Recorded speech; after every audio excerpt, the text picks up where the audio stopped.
Hey guys, long-time reader, first-time user. I just needed an outlet to talk about the strange things happening at home lately. A quick background. We are a family of 6. Mom, Dad, 2 older brothers, me and my youngest sister, and we've all been born and raised in Melbourne, Australia.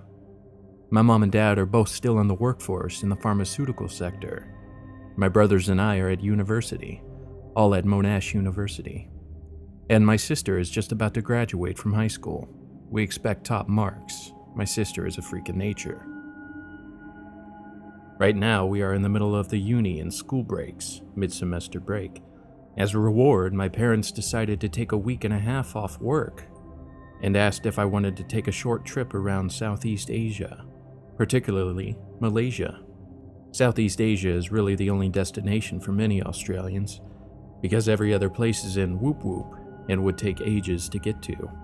Never one to look a gift horse in the mouth. Of course, I was on board with the idea. So were the rest of the siblings. So off we went into Melbourne Airport, Terminal 2. Everything went as smooth as possible. Well, as smooth as it can be for a bunch of Muslims. There were a couple of random frisk searches, but we're used to it at this point. Boarded the plane and enjoyed the 6-hour flight as much as anyone can enjoy being in a metal tube for 6 hours. Finally disembarked the plane, checked into our hotel, had dinner, showered and prepared for the adventures we had planned for the week. It was looking like it'd be the relaxing holiday I'd been hoping for. Apparently not. Here's where it started to go a little bit strange. Quick fact about my family. We are your stock standard tourists with, as embarrassing as this is, the cliche camera around the neck. We do not ever stray off the beaten tourist track. We do not search for exotic places that a normal tourist wouldn't care for, and we certainly do not decide to do something spontaneously. Everything about everything in my life has been meticulously planned by my parents, and, as I developed the habit, by myself. So it did take me truly by surprise when my dad suggested that instead of visiting Putrajaya, the capital of Malaysia, we should keep on driving and see where the car takes us. No, seriously, my dad, the same man who has always taken the same route to work every day religiously, suggested a completely spontaneous and ridiculous, if you ask me, trip into nowhere. Even more strange was that everyone agreed with him, albeit reluctantly, and I just chalked it up to his midlife crisis. I'll be honest, I wasn't really feeling a trip into the Malaysian wilderness, so to speak, so I decided to sit this one out and just chill in the hotel room with the free Wi-Fi. The family was all cool with this, and we parted ways. I know it's very cliche to say this, but I really did feel in my stomach that this trip was not going to end well for anyone. And I suppose it's my fault I didn't encourage my dad to drop this shitty idea. Fast forward to 8 hours or so. They left about midday local time. They still hadn't returned, and I, being the anxious, meticulous person I am, started thinking the worst. There wasn't any way for me to contact them, and so I decided that if they weren't home by 10 p.m., 10 hours after they left, I would notify both the local authorities as well as the Australian consulate. At about 9:20, I heard the keycard beep, and they all walked in. Wobbling would probably describe it better. Almost as if they were relearning how to walk. To calm my rampant mind, I told myself that after being stuck driving for 10 hours, I would probably also be a bit lead-footed too. They also stunk. Bad. No, stunk is an understatement. They absolutely reeked. It was a foul smell, like rotting flesh and sulfur. Also chalk this up to the long trip and the fact that they were in an enclosed space. Nothing a hot, refreshing shower wouldn't fix. They were back into the hotel, and I, being as exhausted as I was, just conked out onto my bed. It was around mid-morning I re-emerged, and the sight that greeted me was not one I expected. Despite having around a week and a day left on our trip, I saw that my family had started packing and my dad was checking us out downstairs. Dad came back upstairs with a goofy grin, haven't seen something resembling that since I was 5, and told us that we needed to get back to Melbourne as unexpected work had come in and that him and Mom were needed. Again, I didn't want to question anything, so I just went with the flow of things. The family still reeked, and there was no evidence that the shower had been used, but like I said, I am very mild-mannered and meek and don't like questioning people or things. We check out, call for a taxi, and head to Kuala Lumpur International Airport. Everything checks out, not many questions because they saw the Australian passport, and on the plane we embark.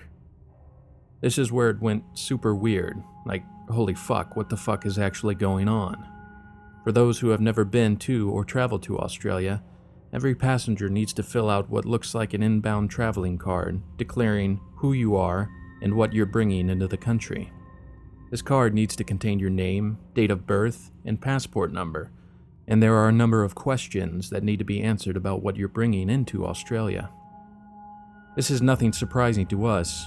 We all have traveled a fair bit together, so we knew exactly what to do, except no one in my family had a clue how to hold the bloody pen, let alone fill in significant details. Eventually, after a few scribbles and some strange letters, they looked like Cyrillic or Hebrew or something like that, I gave in and filled in the travel cards for everyone. By now, I'm legit freaking out. 6 hours later, we disembark, head to Customs and Border Patrol, and after a few dodgy answers from my parents, I managed to convince the customs officer that they've just had a rough time overseas and have not quite recovered. Rough time, but an exaggeration. He still let us through because we are Australian citizens, and as we had nothing to declare, quarantine wasn't a big issue. One strange thing I noticed was that nobody else had detected the foul odor emanating from my family members. It was only me and, surprisingly, the dogs at quarantine. The 2 dogs working to sniff out passenger luggage had reacted in such a negative way, with their nose wrinkled and small, barely imperceptible whimpers. The quarantine officer, noticing their reactions, asked if we had anything to declare, and tried to get the dogs to sniff, but they refused. As we had nothing to declare, and there wasn't anything suspicious on the X-ray, there really wasn't anything quarantine could do but let us go through. We leave the airport, take one of the airport shuttle buses to where our car was parked long term. By this time, I am actually starting to think that something evil may have happened to my family whilst on their trip. We get into the car and my dad asked me the question that almost made me cry out in fear. He told me he'd forgotten the way home. We lived in the same house all our lives, and if I could be a Darl, he's never called me by a pet name, let alone something as bogan as Darl, and give us directions to our home or drive us instead. I was too terrified to say no, so I jumped into the driver's seat. We live in the southeastern suburbs, which is a solid 1-hour drive from the airport located in the north. We get home finally, and at this point I'm barely functional, in a state of catatonia. From the corner of my eye I see my dad surveying the house and smiling pridefully, as if he had never been here and was gifted the property instead. The rest of my family enter the house after me and sleep in different bedrooms. That all but confirmed it to me that I allowed evil into my home. It's now 1:07 a.m. We got home just after midnight. As I write this, and I can't sleep at all, let alone with them upstairs. Every 10 minutes or so, my family break out in this sort of rhythmic hum, but that stopped at 1:45.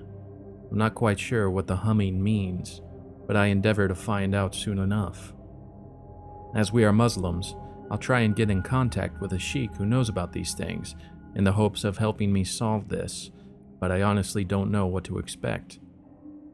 I don't even know why I'm writing this. I've never been much of a writer. I'm just at my wit's end, and absolutely terrified that something irreversible has occurred. I'll try to update in the morning if I can. I'm just really exhausted, and don't know what to think. Today's No Sleep story comes from username melburnbabyburn. New videos every week. Make sure to like, comment, and subscribe if you haven't already. Sweet dreams.